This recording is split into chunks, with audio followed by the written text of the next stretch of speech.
Hi guys, Socket here. So this is the third in this little series of videos on these car audio projects. So this is our little Audi A1 daily shopper, run around, whatever you want to call it.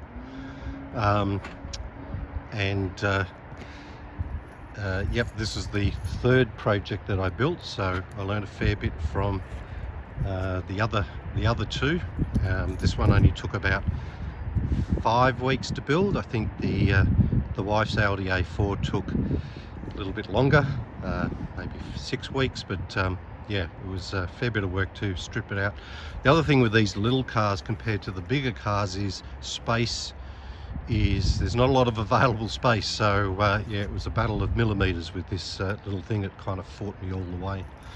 So it's once again not a nutty custom job. It's probably what I would call OEM plus.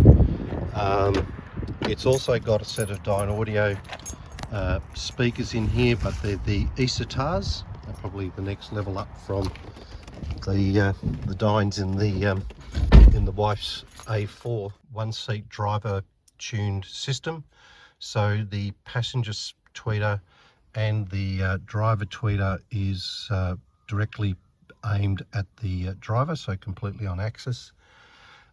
So the tweeters are a set of Dynaudio Isotar 101s, 110s, and a mate of mine, they've got this massive faceplate on them, if anybody knows these particular speakers. So he was nice enough to, we pulled them apart, and he was nice enough to run them on his lathe and reduce them down in size, because otherwise they're nearly a 4.5-inch tweeter, which is crazy because that massive faceplate. The mids are clearly mounted on the dash. They're a set of Isotar 430s. I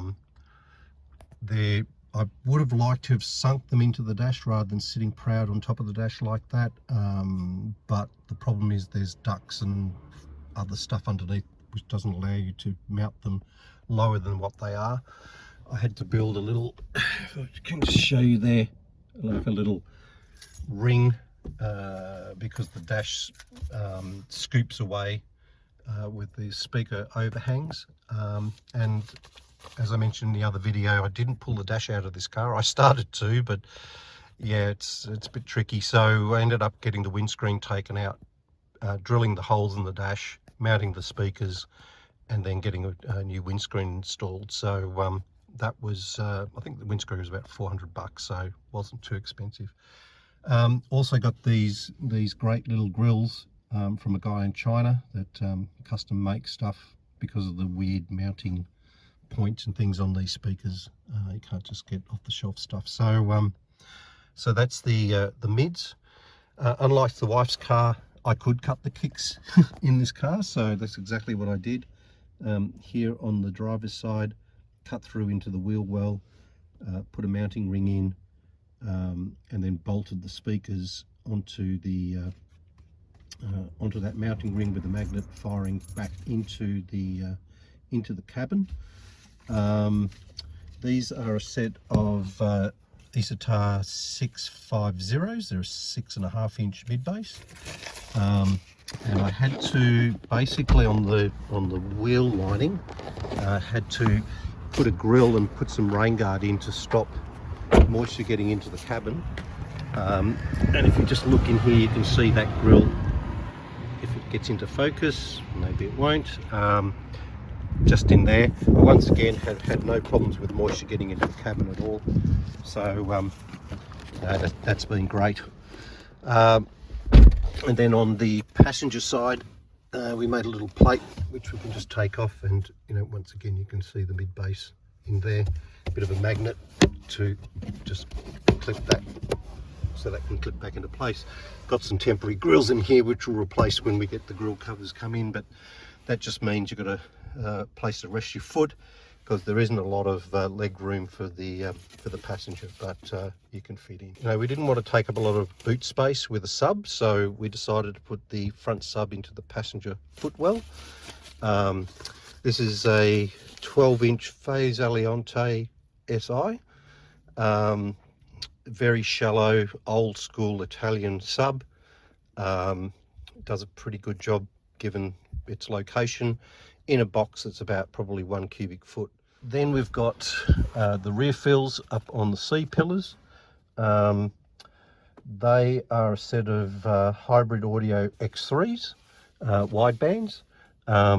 They're not really aimed pretty well, but they're just doing rear fill duty, and I think it's, you know, I might go and build them properly in the future, but that'll be a damn hard thing to trim, and they're a bitch to get out, so maybe I might just leave them. They seem to play okay. In terms of control, as I said earlier in the video, there isn't a lot of room in these little cars to put a director or anything like that, so I opted to go with the conductor.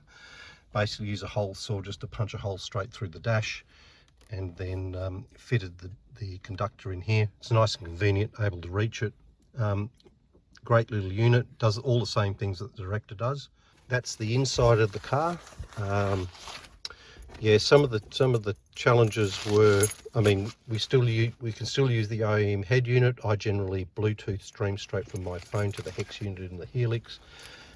So once again, I had to tap into the high level outputs from the head unit to go into the DSP to get so that we could maintain the use of that OEM head unit.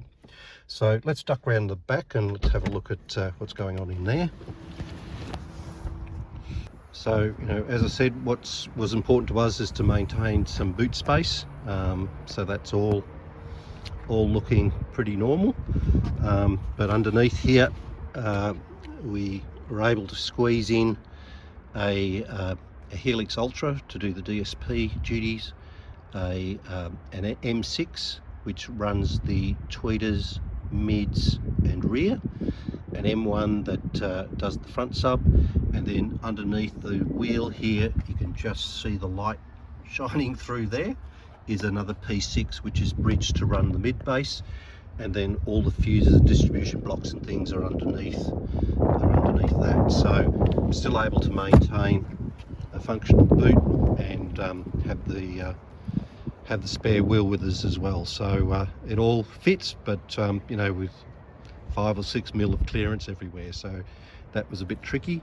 And also running, getting wires run up through here, through the trim, and then back to this corner. That was a nightmare because there's simply no room.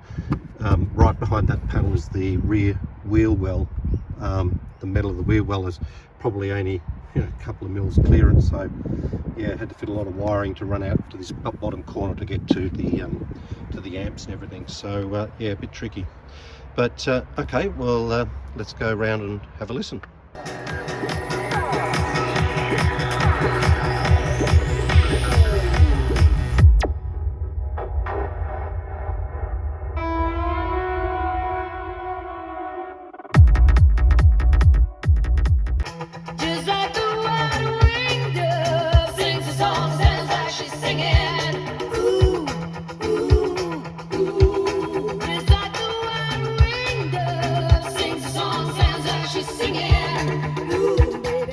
That's a little demo of anyway, the Audi A1. Once again, thanks for watching, and take care. Cheers.